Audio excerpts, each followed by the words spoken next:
তো আমরা প্রথমের অঙ্কটা দেখব। এটা হচ্ছে একদম একের অঙ্ক। তো এই অঙ্কটায় বলেছে যে 0.081 কি একটি পূর্ণবর্গ সংখ্যা, যুক্তি সহ লেখো। তো আমাদের এই অঙ্কটা করতে গেলে সবার আগে বর্গ জিনিসটা কি আর পূর্ণবর্গ জিনিসটা কি সেটা জানতে হবে। তো দেখো এখানে আমি লিখেছি 2 × 2 = 4। তো যদি আমরা এখানে 4-এর বর্গ করি তাহলে আনসার হবে 2। কিভাবে হচ্ছে না, এই যে 4টা হলো, 4কে যদি আমরা ভাঙি অর্থাৎ 2 × 2, 2 দুগুণে 4 হয় আমরা জানি।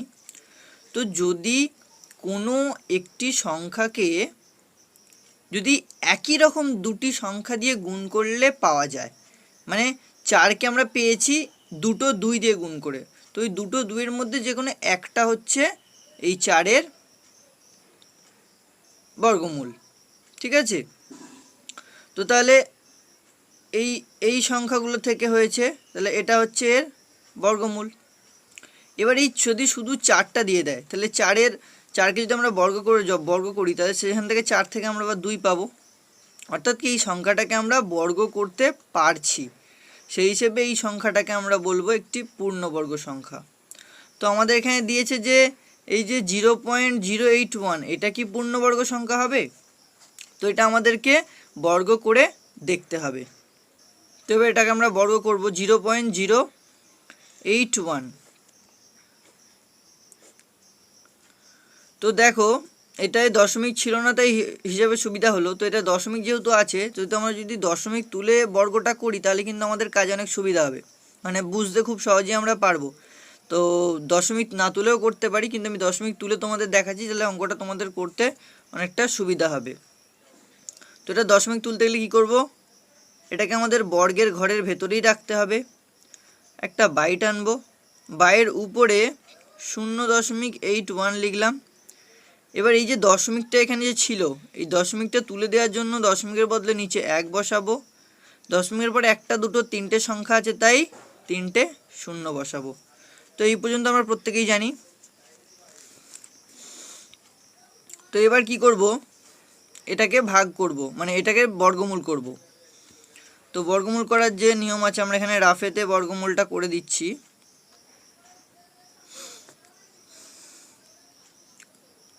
তো 0.81, তো এই জিরোর কোনো ভ্যালু নেই। তো 81 যদি 81 যদি আমরা এবার বর্গমূল করি তাহলে কি হবে, 9, 9, 81 হয়ে গেল। খুব সহজ। তাহলে এর বর্গমূল হচ্ছে 9, অর্থাৎ আমরা দুটো 9কে গুণ করলে তবে কিন্তু আমরা 81 পাবো। তো অতএব এখানে লিখে দিলাম যে 9 × 9। এটা কিন্তু আমরা রাফ করলাম, এটা তোমরা নাও করতে পারো, মুখোমুখি হয়ে যেতে পারে। 81কে 9 দিয়ে গুণ করলে 81 হয়। তো ঠিক তেমনই হাজারকে যদি আমরা করি 10 × 10 × 10, তো এটা করলে আমরা 1000 পাবো। তো আমরা আগেই দেখিয়েছি যে দুটো থেকে একটা নিতে হবে, যেমন এখানে নিয়েছি যে 4-এর সঙ্গে 2 হয়েছে যেহেতু, কারণ দুটো ছিল, দুটো থেকে আমরা একটা নিয়েছি এখানে। তো এখানেও ঠিক তাই করব।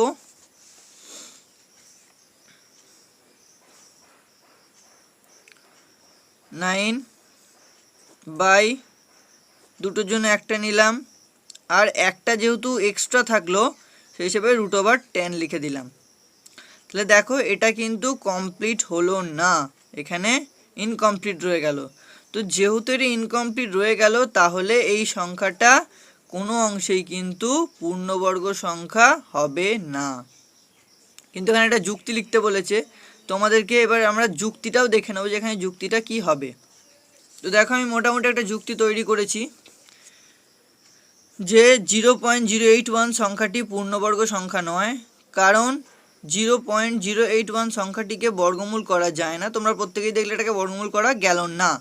এবং আমরা জানি যদি দশমিকের পর বিজোড় অঙ্ক থাকে তবে তাকে বর্গমূল করা যায় না, এক্ষেত্রে দশমিকের পর বিজোড় অঙ্ক আছে।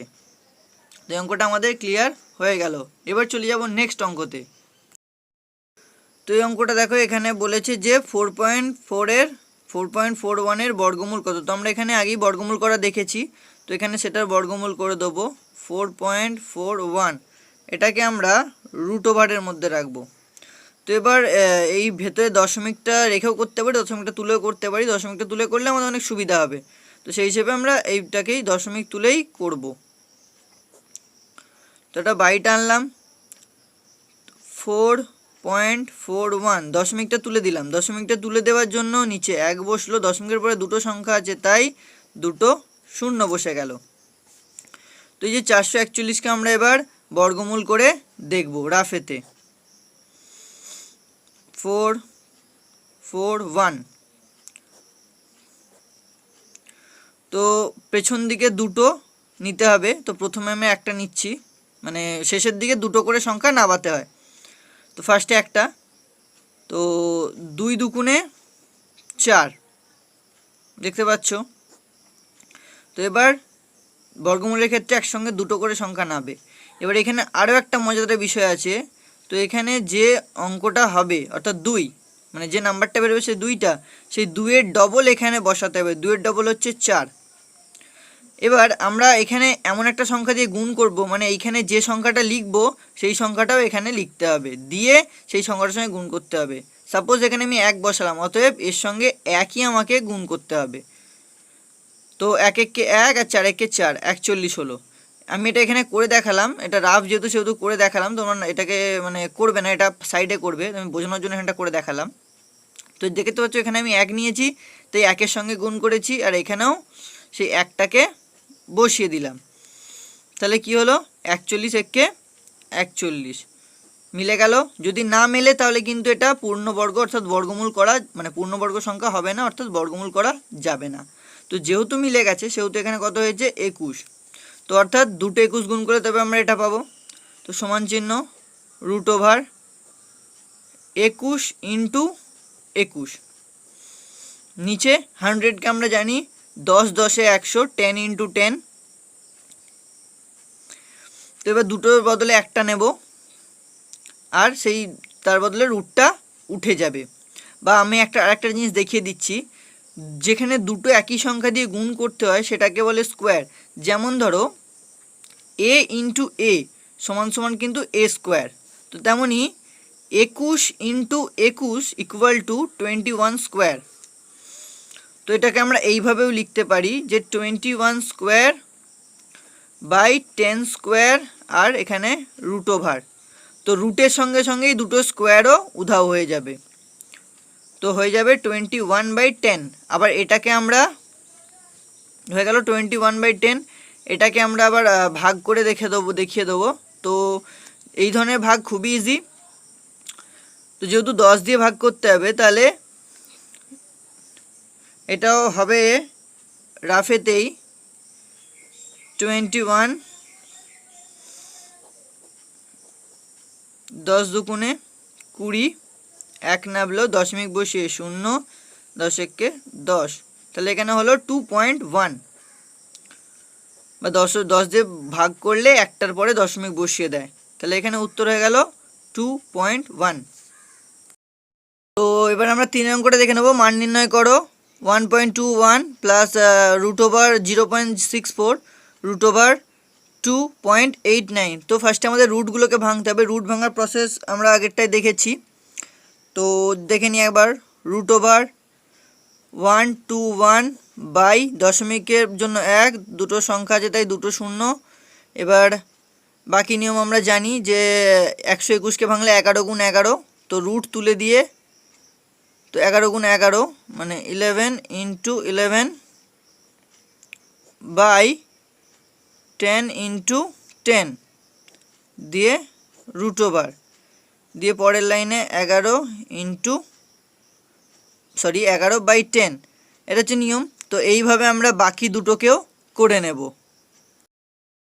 তো ফ্রেন্ড দেখে নাও যে আমি আগের মতো এটাকেও করে দিয়েছি, তো যেটা প্রসেস অনুযায়ী এটাকে আমি করে দিয়েছি। তো এবার এটাকে আমরা যোগ বিয়োগ যা করার করে নেব। তো ভগ্নাংশের যোগ বিয়োগ তো তোমরা জানোই, এটাকে ভগ্নাংশ তুলে তারপর করতে পারতাম, কিন্তু যেহেতু ভগ্নাংশ আছে সেহেতু আমাদের কাজে কিন্তু সুবিধা হবে, সেই হিসেবে আমরা ভগ্নাংশের যোগ বিয়োগটা আগে করে নেব। তো 3টে 10 আছে তাই নিচে একটা 10 বসলো। এবার যেহেতু 3টের নিচেই 10 আছে সেহেতু 11 প্লাস 8 মাইনাস 17। তো প্রথমে আমাদের যোগটা করে নিতে হবে, তারপরে আমরা বিয়োগটা গিয়ে করব। তো এই যে আমরা যোগ বিয়োগ করে নিয়েছি, দিয়ে হলো 2/10। এবার এটাকে ভাগ করলে আমরা এটা পাবো 0.2। তো তাহলে এই যে প্রশ্নটা যেটা দিয়েছে এর আনসার হবে 0.2। এরপরে 4 অঙ্কটা কি বলেছে, বর্গক্ষেত্রের ক্ষেত্রফল 0.004 বর্গমিটার, তার প্রতিটি বাহুর দৈর্ঘ্য 3 স্থান পর্যন্ত নির্ণয় করো। তোমাদের এটা করতে গেলে আগে বুঝতে হবে যে কি করতে হবে। তো বর্গক্ষেত্রের ক্ষেত্রফলের সূত্র আমরা জানি যে বাহু স্কোয়ার, এটা তো আমরা জানি। বাহু স্কোয়ার মানে কি, বাহু গুণ বাহু।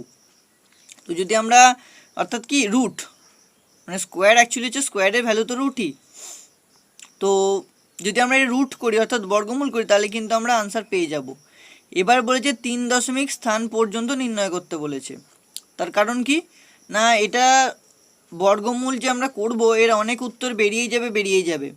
তো আমাদের নিতে হবে 3 স্থান পর্যন্ত, কিন্তু আমরা করব 4 স্থান, মানে দশমিকের পর 4টে ঘর পর্যন্ত। তার কারণ কি, আমরা জানি যে দশমিকের পরে যে সংখ্যাগুলো হবে তার লাস্টের সংখ্যাটা যদি 5 বা 5-এর বেশি হয় তবে আগের সংখ্যার সঙ্গে 1 যুক্ত হয়। ঠিক আছে, তো এখানে আমরা জানি না যে লাস্টের সংখ্যাটা 5 বা 5-এর বেশি হবে কি না। তো সেই হিসেবে আমরা 4 ঘর পর্যন্ত করব, করার পরে কি দেখা যায় সেটা করব। তো বর্গমূলের জন্য বর্গমূলের কীরকমভাবে টুকতে হয় সেটা আমরা জানি, 0.004। এবার আমরা এখানে একটুখানি বেশি জায়গা নেব, তার কারণ কি অঙ্কটা যখন আমরা করব আমাদের এখানে কিছু শূন্য ধরার প্রয়োজন পড়বে, সেই হিসেবে বেশি জায়গাটা নিয়ে রাখছি আগে থেকে। তো এরপর এখানে শূন্যর কোনো ভ্যালু নেই, দুটো দশমিকের পর থেকে মানে প্রথমের পর থেকে আমাদের দুটো দুটো করে সংখ্যা নিতে হবে। তো এখানে দুটো হলো, তো এরপরে দুটো নেই যেহেতু একটা শূন্য ধরে নিলাম। তো এখানে আমি দশমিক বসিয়ে দিলাম, এই কারণ এই শূন্যর কাজ হবে না, সেই হিসেবে দশমিকের ভ্যালু দশমিক আমরা এখানে কিন্তু বসিয়ে দিলাম। তো এরপর 40 নামলো। তো এরপর শূন্যর ডবল এখানে কিছুই নেই। তো এই কারণে আমরা কি করব, এখানে যেটা ধরবো সেটা এখানে একই দুটো সংখ্যা ধরতে হবে। 6 36 বসালাম, তো 36 বসাবার পর এখানে হয়ে গেল 4, মানে বিয়োগ করলে 4 হয়। তো এরপর আমাদের নামাতে হবে সংখ্যা। তো কি নামাবো, তো নিয়ম আছে যে দুটো করে নামাতে হয়, তো এখানে সংখ্যা নেই, তাই দশমিকের বদলে আমরা এখানে দুটো শূন্য ধরে নিলাম, দিয়ে এখানে দুটো শূন্য নামিয়ে দিলাম। ভালো করে লক্ষ্য করো, আমরা দশমিকের পর কিন্তু দুটো ঘর বার করেছি, আমাদের কতগুলো বার করতে হবে, এখানে বলেছে 3, কিন্তু আমাদের করতে হবে 4 ঘর পর্যন্ত। তো এবার এখানে 6 ছিল, 6-এর ডবল কি, ডবল ধরতে হবে আমরা জানি। তাহলে এখানে 6 থাকলে এখানে 6-এর ডবল হচ্ছে 6 দুগুণে 12। তাহলে এবার এখানে কত বসাবো আর এখানে কত বসাবো, যার ফলে এখানে এই সংখ্যাটার সমতুল্য সংখ্যা বসবে, সেটা আমরা এবার ক্যালকুলেট করে দেখি। দেখো এটা আমাদের বুঝতে হবে, এখানে যদি আমরা 1 বসাই, ঠিক আছে, তাহলে মোটামুটি 121 হচ্ছে। আমি 100 রাউন্ড ফিগার ধরে যদি করি তাহলে 3 দিয়ে গুণ করলে 300 হবে, ঠিক আছে, 4 দিয়ে গুণ করলে 400 হবে। তো এখানে 21 আছে, বা এখানে যদি 4 বসাই তাহলে 24 হবে। তো তাহলে 400 চেয়ে বেশি হয়ে যাবে, তাহলে আমরা লাস্ট 3 দিয়ে করে দেখতে পারি। তো এখানে বসালাম 3 আর এখানে বসালাম 3। তো 123-এর সঙ্গে 3 গুণ করলে হবে 3 তিরিকে 9 আর 3 দুগুণে 6, 3 একে 3, 3 6 9।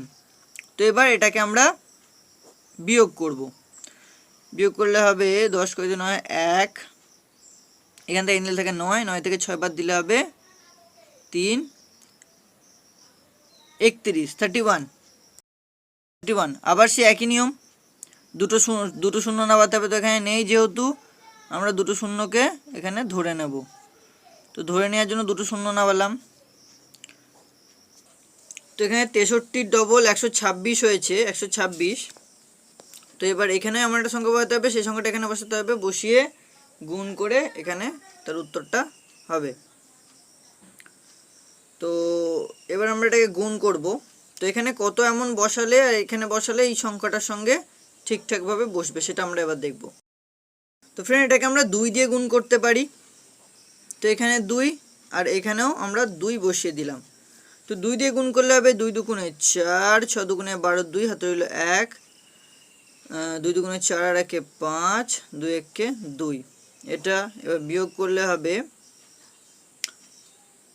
10, 6 গড়িতে 10, এটা 9, 9 থেকে 2 বাদ দিলে হবে 7, 0, 10, 5 আর 5 10, 576। কিন্তু আমাদের যে উত্তরটা পাওয়ার দরকার ছিল হয়ে গেছে 0.0632। তাহলে এখানে একটি বাহুর দৈর্ঘ্য কত হবে? অতএব একটি বাহুর দৈর্ঘ্য হবে, একটি বাহুর দৈর্ঘ্য আমাদের এখানে হবে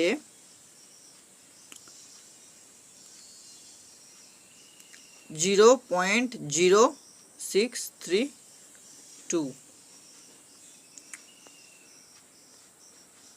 এখানে যেহেতু বর্গ মিটার ছিল তাহলে এখানে হবে মিটার, এককটা হবে মিটার। এবার যে অঙ্কটা করবো সেটা হচ্ছে 5-এর। বলেছে রবি এবং অনিল দুটি বর্গক্ষেত্র অঙ্কন করেছে যাদের বাহুর দৈর্ঘ্য যথাক্রমে 1.8 সেমি ও 3 সেমি। তো তাহলে আমি দুটো এখানে বর্গক্ষেত্র আঁকছি। একটা করেছে কে? রবি, আর একটা করেছে কে? অনিল। তো রবি আঁকা বর্গক্ষেত্রটার দৈর্ঘ্য হচ্ছে তোমার 1.8 সেমি। এবার আমরা প্রত্যেকেই জানি যে বর্গক্ষেত্রের প্রত্যেকটি বাহুর দৈর্ঘ্য সমান। তো আমারটা দেখতে আয়তক্ষেত্রের মতো হয়েছে, কিন্তু এটা কিন্তু একটি বর্গক্ষেত্র, ঠিক আছে? তো এর প্রত্যেকটি বাহুর দৈর্ঘ্য কত? 1.8 সেন্টিমিটার। কার না? রবির।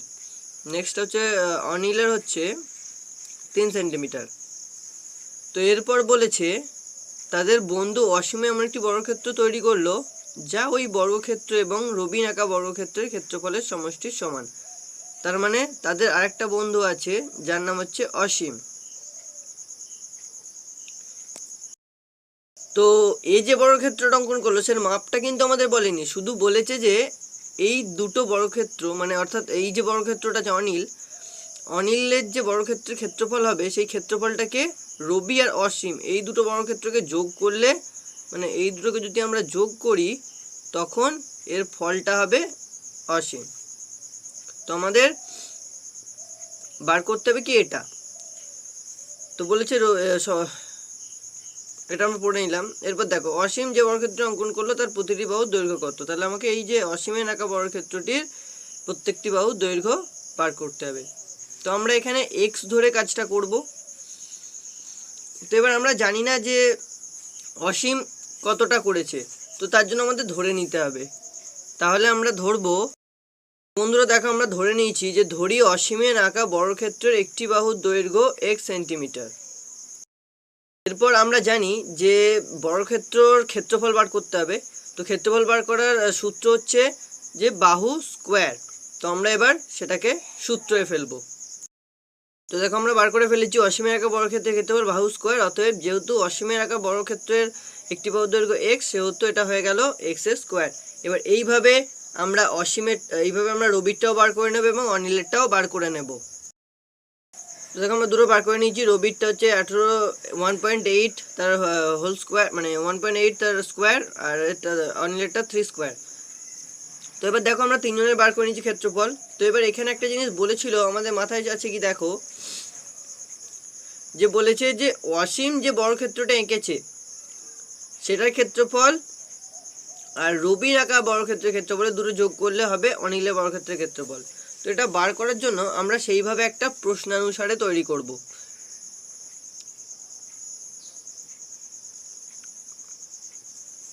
দেখো যেহেতু বলেছিল রবি আর অসীমের বর্গক্ষেত্রের সমষ্টি হচ্ছে অনিল, তাই রবির কত বেরিয়েছে x স্কোয়ার। তো আমরা রবির মাপটা লিখছি x স্কোয়ার, এটা একটা কমা দেবো, তারপরে প্লাস 1.8 তার স্কোয়ার। তো এই দুটো স্কোয়ার আমরা দিয়ে দিয়েছি। এবার নেক্সট এই দুটোকে যোগ করলে কি হবে? না 3 হোল স্কোয়ার। তো এরপর আমরা এটাকে সমাধান করব। তো এবার এক্সটাকে আমরা এদিকে রেখে দেব এবং যেগুলো এটা যেমন আছে বসিয়ে দেব। এবার এদিকে যেটা আছে প্লাসে ওটা ওপারে চলে যাবে, মাইনাস হয়ে যাবে 1.8। এবার যেহেতু দুটোর মাথা দিয়ে স্কোয়ার আছে সেহেতু আমরা এটাই স্কোয়ারটাকে নিয়ে আর কাজ করব না, কিন্তু এদিকে স্কোয়ারটা আমরা লিখে রাখবো। এবার আমরা 3 থেকে 1.8কে বাদ দিয়ে দেব। তো ফ্রেন্ড, এবার আমরা স্কোয়ারটাকে তুলে দেওয়ার জন্য 3 3 9 করেছি এবং 1.8 এর সঙ্গে 1.8 গুণ করে হয়েছে 3.24। এই পর্যন্ত আমাদের হলো। এরপর আমরা কি করব, বিয়োগ করব। তো আমরা বিয়োগ করব করে এবং বিয়োগ ফলটা এখানে লিখে দেবো। তো এদের দুজনের বিয়োগ করলে ফলটা হবে 5.76। তো যেহেতু এখানে স্কোয়ার আছে তো আমাদের স্কোয়ারটা তোলার জন্য বা দিয়ে এক্সট্রা এদিকে লিখে স্কোয়ারের ভ্যালু আমরা জানি যে রুট, অতএব আমরা 5.76 এর রুট করব, তাহলে আমাদের উত্তর বেরিয়ে যাবে। তো আমাদের এখানে রুট করে বেরোবে x = 2.4। তোমরা এটা ক্যালকুলেট করে দেখে নেবে, কারণ আমরা প্রথম দিকেই রুট করা শিখে গেছি। তো এই হয়ে গেল আমাদের উত্তর। উত্তরটা কি হচ্ছে 2.4, যেটা কি না অসীমের একটি, যে অসীমের আঁকা বর্গক্ষেত্রের ক্ষেত্রফলে একটি বাহুর দৈর্ঘ্য।